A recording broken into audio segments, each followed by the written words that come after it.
So I'm sitting here with Elli Benchimol and Jennifer Castañeda-Jones.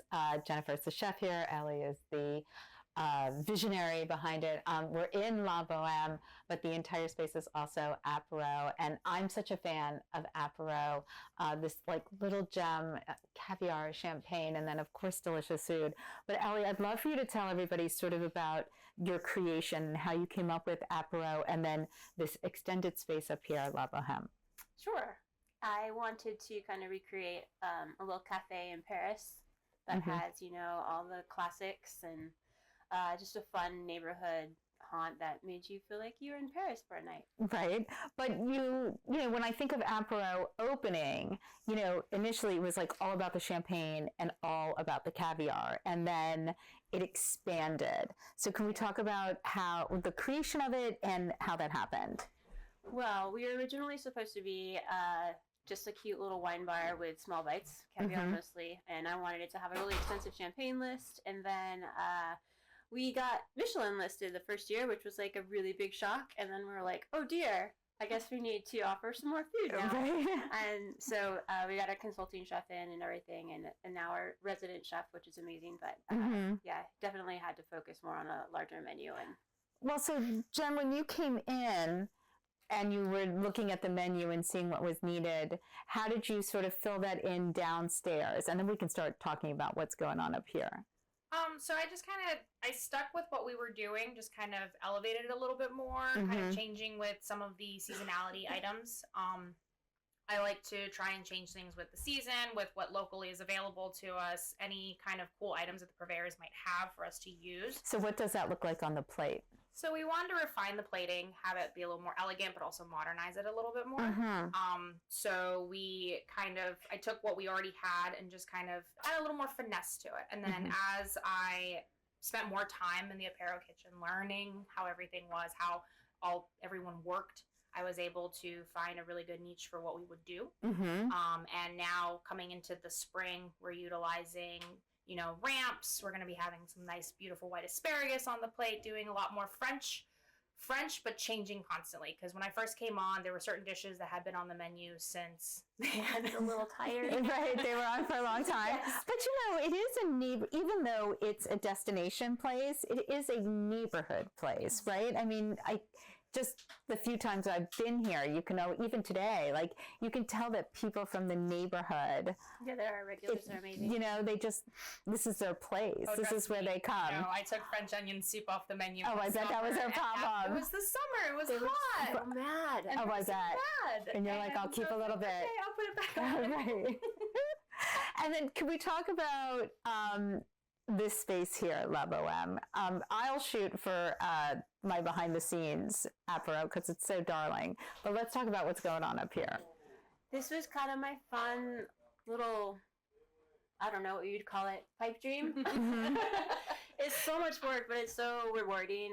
It's based on a rotating artist, so a musician, a writer, a producer, a little bit of pop culture, and it changes seasonally. And the whole menu and cocktail pairings and wine pairings revolve around that artist. So we get really geeky with it. And yeah, so let's get some. So I remember Tarantino, which I thought that menu was brilliant. So we started, before Jen joined us, we started with Tim Burton, and then because it was La Bohème and Puccini was coming to the Kennedy Center, we went ahead and did Puccini, but that one was really lost on people because it was so complicated. Okay. And then we did William Shakespeare, and then Tarantino, and now... So is it, can you walk people through that a little bit? Like, are we infusing music? Like, is it a purely experiential thing? We do kind of a little superficial makeover of the restaurant to incorporate some of the theme. And I can't remember. What are we in right now? Tolkien, right. How come? Duh. Duh. It's right in front of me. Okay. And we do a little background like on their history and their upbringing as well, and kind of what inspired them as an artist, and then also like the art themselves that they made, and plays on that featuring. So. And what's next? Hayao Miyazaki. Okay. The animator, Japanese animator. So a little anime. So what is that going to look like on the menu? So we're currently still in the works on it. Okay. That's going to be starting May 7th. Okay. Here. But, you know, right now we've got some fun little His characters are Yes. so unique. Yes. We have to like do some little representations of his very cool original like works. So it'll be Cool. fun. All right, I can't wait. All right, so before we wrap up with you, first of all, thank you so much for hosting us here. Yes. Um, Pleasure. tell us quickly, because champagne is a primary thing that you serve here. How are you affected yet? How I know it's like I know it's horrible, but what will be happening for you? What will it look like in the glass? Well, unfortunately, less things are going to become available. Mhm. Prices are going to go up. I'm trying to buy up as much as I can right now, just because we focus so much on small grower producers, Right. and they're the ones that They're the ones that are worst. really hurt the most. I mean, And the small big businesses. So. yeah, obviously, but like the big houses are the big They'll be fine. houses, right? So yeah, a lot of those little guys are going to probably fall off the menu, unfortunately, until Mhm. it changes, and then prices are going to have to go up a little bit because we can't eat it. Can't Our sustain margins it. already like. I know. All right. Well, tell everybody, please. We're here at Apéro, where they can find you either online or on Instagram.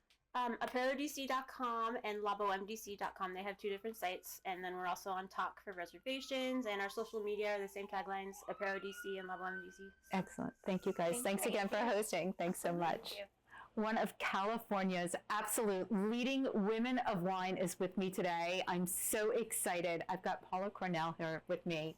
Hello, Paula. Hello, my dear. Well, you're all bubbly. Every show should start like this. I'm so excited. It's so exciting to have you here. Every year I work with Napa Valley Vintners. When they come to town, they always bring different winemakers with them. I'd love to talk about like why you're in town right now, like what you're doing here, because I'm going to be at the dinner tonight at Apéro. So let's talk about that a little bit, and then I want to go back to the beginning. So we're in town. There's about probably 8 of us that are in town this week to basically be on the Hill and lobby for Napa Valley. So this year, the 3 joint strong points are fire, labeling, and of course taxes and Sure. taxation and tariffs. Sure. So you guys are up there knocking on doors. I know you're doing a little bit of media as well. Yes. But then you're going to be doing a dinner here at Apéro, well, at La Bohème tonight. I am tonight. I'm very excited because everyone has talked about how fabulous the food is. I know the food is so good. It's so exciting. I can't wait to see the menu from Jen. All right, let's go to the beginning. You are a 4th generation winemaker. Not generation sparkling wine Sparkling wine producer. Yes. Okay, so what is that? Let's talk me through that. So that means that my great-grandparents and grandparents all made Sekt in Germany. And Sekt is, as you know, German champagne. Yes. My father, one of those bizarre stories that got stuck in Dachau for 18 months, Okay. at a period of time when it was just before the war, and was ended up being bought out. I was going to ask, did they buy him out? Yes, they bought him out. Okay, that's crazy. It's nuts. But that was the whole thing pre-war. If you weren't for the Reich, They would lock you up, and Absolutely. you could buy your freedom. Correct. He was there for 18 months. Wow. And then was given 24 hours to get the heck out of Germany. Wow. So from Germany, he left to go to London for a period of time, and then eventually made his way to the United States. That's a crazy story. It's a crazy survival story. Right. And he basically came to the United States with nothing. I have a set of sterling silver spoons and my grandmother's wedding ring that she threw into his suitcase. Wow. So he started, then he started in Sonoma County Okay. first. But he knew he was going to do wine. He knew he was going to do wine, and I'm pretty sure that he knew he was going to do champagne. And at that time, you could call it champagne. Okay. So there was, that's a whole story in itself. Right. Started in Sonoma and called his winery Hans Cornell, 3rd generation. Met my mother, who's homesteaded in Napa Valley. Okay. Being Swiss Italian. So now I've got the Swiss Italians and I've got the Germans. Right. My mother was studying for her MD, but also was an opera singer. Okay. And that is how they met, was through opera. So eventually she convinced him to come to Napa Valley. move up a little bit. That's where they started Hans Cornell champagne. Amazing. So it was called champagne. It was called champagne until it got designated. So can we go down that rabbit hole a little bit? Sure can. So okay, when great. my father started, you could still call in California. You could still call something champagne. Mm-hmm. It was well. You supposed even to be- called the second Germany champagne. Absolutely. Mm-hmm. So then so the whole time there was a Hans Cornell champagne. There was Hans Cornell label. Right. It always said champagne on it, but it also said Method Champenois on it, meaning it was the traditional champagne method. Mm-hmm. I grew up doing everything in the winery. So I have carpal tunnel today from riddling bottles to getting my pigtails stuck in the labeling line. Oh my to God, that sounds Oh, torturous. It's a family business. Right. So you do a little bit of everything. Mm-hmm. But so there was a whole period of time, and it really wasn't until the late 80s, no, it was more the 90s that all of a sudden it was that you could not call it champagne So was any it- longer. Was it then? France took the lead on that, I assume, France to is like a geographical location. right location, much like DOCJ with Italy, And right? like Napa Valley. Right, Napa right. Valley is is a place, and so is Champagne. Right. But it's very, I'm constantly stressing the point that we are making it in the champagne method. So for those that don't know what that means, what does that mean? So you're starting with still wine. It's Mhm. not necessarily finished wine, and it's not necessarily what you'd want to be drinking on a regular basis. Okay. So it's very, when you're picking grapes for champagne, you're picking something for high acid and not for balance. So when you're picking for regular wine, you're looking for, you want that fruit and you want that sweetness, but you want that Because you want the acid. sugar, right? Absolutely. Okay. For bubbles, you don't want it. You want high acid. Mm-hmm. So you're you're making wine, you're adding sugar and yeast, and you're putting it into a regular champagne bottle that we're all very familiar with. Right. And in that bottle, and a crown cork, a crown cap, like a beer cap, is put on.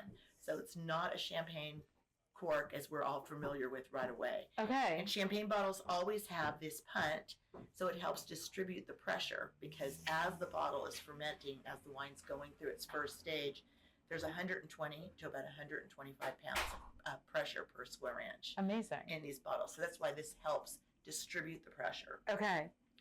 So the yeast is eating the sugar, Mm-hmm. so it's causing dead sediment, which as the bottles are laying, when I say it's sitting on tirage, they're just sleeping on their side from anywhere from 1 year to 10 years or 12 years. Wow. The yeast is eating the sugar, causing that sediment, and eventually you want to get that out. Mm-hmm. So that's when the whole process of riddling goes. So the bottles are sitting like this, then they go through a process of an A-shaped frame. So they're leaning downward. So first they're laying straight, then they lay at an angle, and every day a quarter of a turn and a tap is given, so that sediment gradually goes from the belly of the bottle down to the very neck. Okay. Now, I can't believe I've never heard this before. This is insane. Go ahead. There's a lot associated. I mean, there's a lot of steps to making bubbles. Right. Now, there's a process called there's a machine called a gyro palais, Mm-hmm. and it is a big, I call this big square that bottles can fit in, and each day the machine is shook. And so in 5 days, 7 days, these bottles can clear, versus hand riddling that takes about 3 minutes. Okay, so there's like the traditional, and then there's quality doesn't change in the least bit. It's just a different So way. what happens to the sediment? Where does it go? So the sediment's sitting on that cork liner, on that crown cap, Mm-hmm. and they freeze the neck. So the neck is put in frozen solid. Then the crown cap is taken off, and because of all that pressure in the bottle, the sediment goes flying. Okay. And at that point, This sounds dangerous. well, it is dangerous. Okay. I mean, now it's not dangerous because there's a machine that It does does that. it all. In the old days, when I did it, I had cuts everywhere I bet. because of all that pressure, and also some of those bottles exploding when you're doing that. I bet. But this is when it's like the chef in making his last salt and pepper or smidge The of final changing. seasoning. This is when you can change what you want. You can change the color. Mm-hmm. You could make it sweeter by adding some sugar, basically some brandy or something that has some sugar in it. Mm. you can add sugar to champagne. You cannot add it to still wine. So Right. the rules are a little strange. But once that's done, that's when the regular champagne cork that we're all familiar with Goes in the bottle. Okay. And sparkling wine, Mm-hmm. are all sparkling wines done in the champagne method? No. Okay. It's not. So you have method champenois, which is the traditional champagne that we just Discussed, explained. right. And then there's the Charmat process. And Charmat is when CO2 is pumped into wine. Oh. There it is. Got And so you. you have bubbles. Oftentimes when people say they get headaches from champagne or sparkling wine, it's because they're not drinking the real thing. Interesting. And a lot of Prosecco is made that way. Right. Unless you're paying top dollar for Prosecco, it is all Charmat process. Interesting. So if it doesn't say the method on there, then you know exactly how it's being produced. Absolutely. Now, pet knots are quite prevalent these days. Yeah, they're really big. And that's really unfinished wine. So Right. It's not finished wine. And then Well, it's natural wine. Yeah. So and then CO2 is pumped in. is CO2 pumped CO2 in? is pumped in. Because usually they're like most of the pet nats I've had have been pretty low bubbles. And then those probably they've just gone through a regular fermentation. Okay. And then there's a small amount of bubbles in it, but then some have gotten some CO2's Got pumped jacked into up. it, and it's just not the real thing. That is so interesting. I bet a lot of people don't know that. I'd love to go back to, so your grandfather comes here? My father. Oh, sorry, your father. That's okay. Father comes here, starts the business. You join in the business, and then what happens?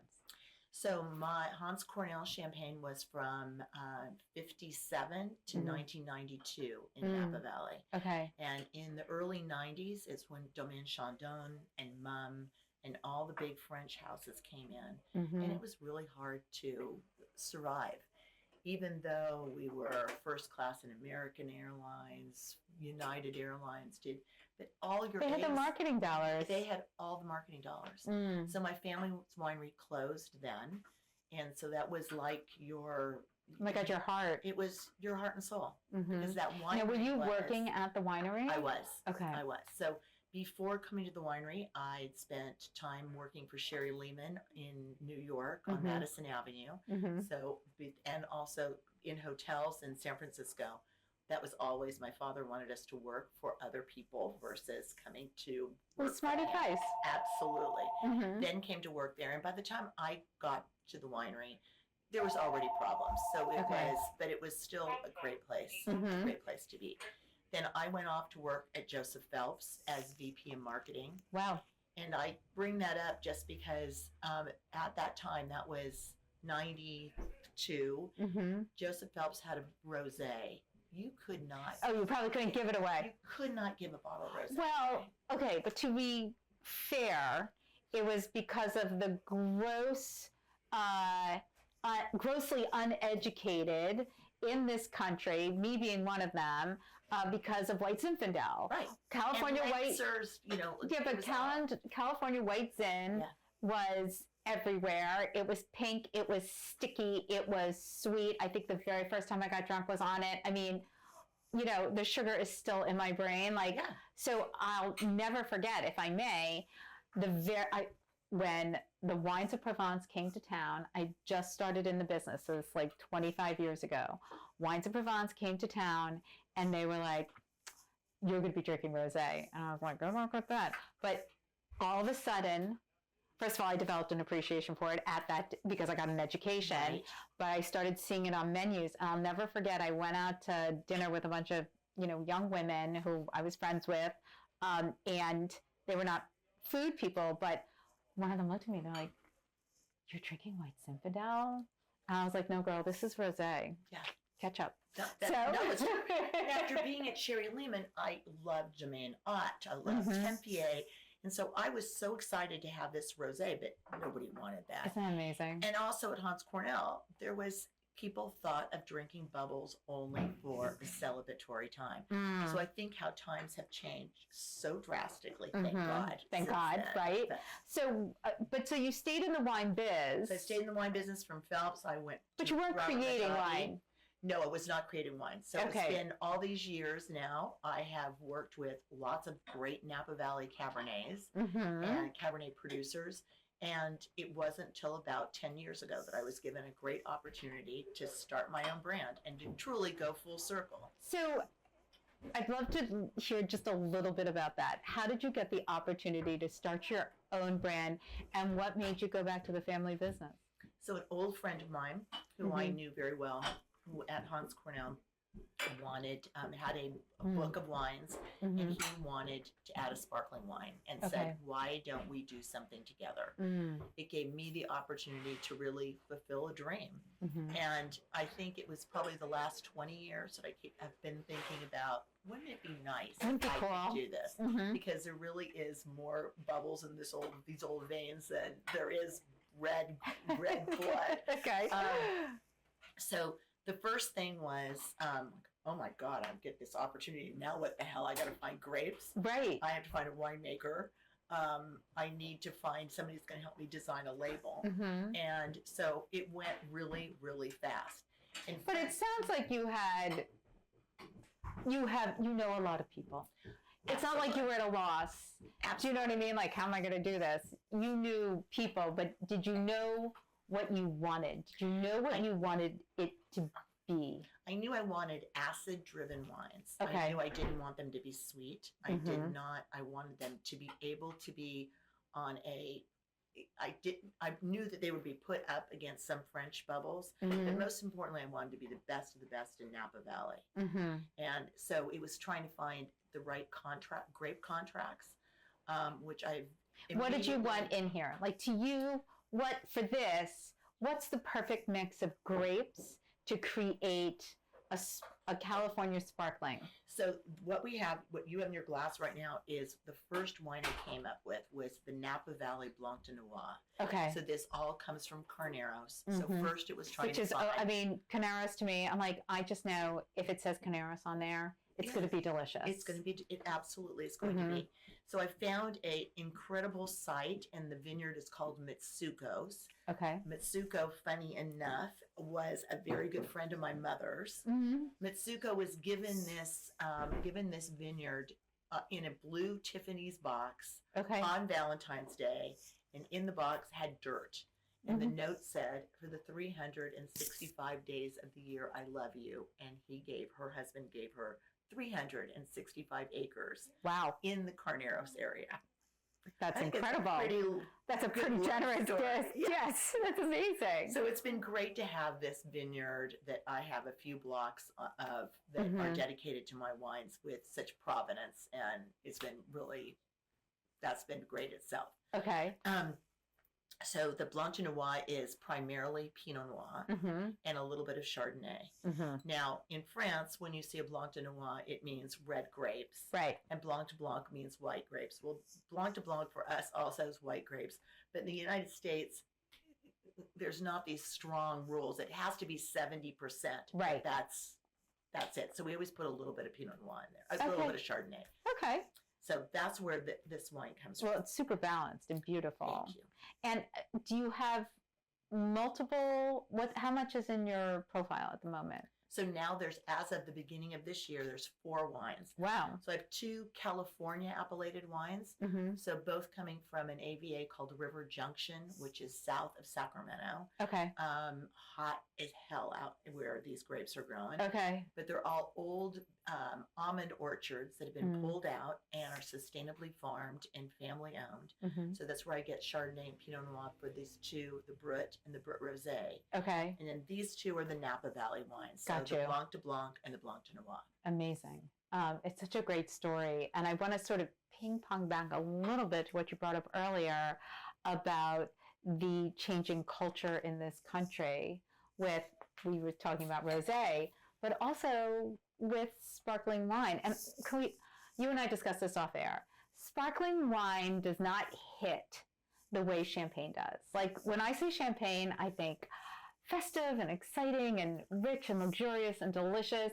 And I don't know why, but sparkling wine does not hit me the same way. What is that? Why I not? don't Can we know. change it? Let's change it. Say sparkling wine. It just seems so inferior to me. Mhm. It doesn't seem as sexy as champagne or cava or something of that sort. So I always say that I'm in the bubble business. Okay, I love that. And that's just, I just can't get used to saying sparkling wine. However, it has changed drastically. People now know that they can drink bubbles with just about anything. Right. I mean, they can start with it. They can have their first course. They can have the entire meal with it, or nothing at all with it, with bubbles. So, but it's taken a lot of education that to everyone to realize how versatile these wines are. No, I totally agree. I think this place here is such a good example of that because, it's a champagne bar. Yeah. And it's just not for special occasions.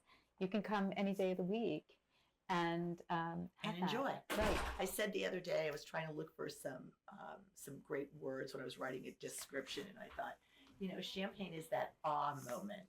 We always say when we hear a bottle, we go ah. Oh, I know. Or it's you take a sip and you go ah, and we just need to have more ah moments in our life. I love that. If I didn't have more questions, I would end on that because it's so true. I think about my other show, Foodie and the Beast, and we always have somebody who's pouring something on the show, and I always have people being like, "Well, I'm going to pop the cork now, so it's not on air," and I'm like, "No. Pop it on air, like the noise, people, it's a party, it's a celebration, like it's such a natural signifier." Absolutely. It's a party in a bottle all the time. Right, exactly, all the time. Okay, so tonight you're pouring these two things here at Apéro, and you're here for a couple more days. I know you're going to be on TV. Anything else you've got coming up in the future that we can get excited about? Well, the next big thing will be the Napa Valley wine auction that we'll be doing in Napa Valley on the first weekend of June, which is our Napa Valley does two big auctions. One is for the Napa Valley Vintners and is strictly trade. Auction Napa Valley or Collective Napa Valley is all for consumers to come. It's a perfect time to be in Napa Valley. So that's the big one. There are a lot of few things I'm still on the road for this next month. Okay. But that's all good. Oh yeah, no, absolutely all good. Spreading the gospel. I bet you do. Well, I want to hit one more thing, and I'm going to wrap up with you. You mentioned about being here in DC and knocking on doors for a variety of things. Can we talk about sort of what's happening with those who were affected by the fires a couple of years ago? There was nothing, thank God, for you guys this year. LA was hit terribly bad, obviously. Where are you all with all of that? How is everybody sort of protecting themselves moving forward? What's the status of the science and how you're adding it to what you're doing? Right. Everybody is worried. Everybody is trying to make sure that we don't go through the same thing again and again. We've been hit very hard. I have lived all my life in Napa Valley and never have I experienced back-to-back fires. So what is causing that? So we're trying to get to the point of what's happening and to make sure that everybody's safe and to have FEMA involved to make sure insurance works better. I think most of us lost our insurance after the fire, even if our homes weren't affected. Wow. But it's really, it's very important. And now to have this whole group that's suffering in Southern California, they're going through the same things. Right. We all have PTSD from going through these horrible acts. It's really scary. And is there anything that you would like to share about that, like as far as protections in place? I mean, it's Mother Nature, but I think you said something that sounds really interesting. Like, what can we do to stop it? It can be mitigated. Yes, thank you. You're trying to make sure that around your home is not got trees covering them. My house has many trees covering them. That old oak trees, as well as old redwoods. So you hate to cut these things down. This is so beautiful. If you want your house to survive, you also have to make sure that that happens. And just to make sure that you've got collect water sources, that your roofing is correct. I mean, it's it's also a huge amount of dollars that you need to spend to make sure that your house is mitigated. Sure. And I think that's one of the biggest problems. Well, it's so important, right? It's such a beautiful region. It's a real gem in this country, the Napa Valley. I mean, people go there for vacations, go there. I mean, you work there, it's your life, but it's so gorgeous. It truly is. And I don't think I think all of us don't take it for granted either. We know that we're in a very wonderful place and that it's cherished by many and ourselves. I'm going to say cheers to that. Thank you so much for joining me today. This was so lovely and for sharing your beautiful wine. It's delicious. So thank you. Cheers. Cheers. I'm going to do it again.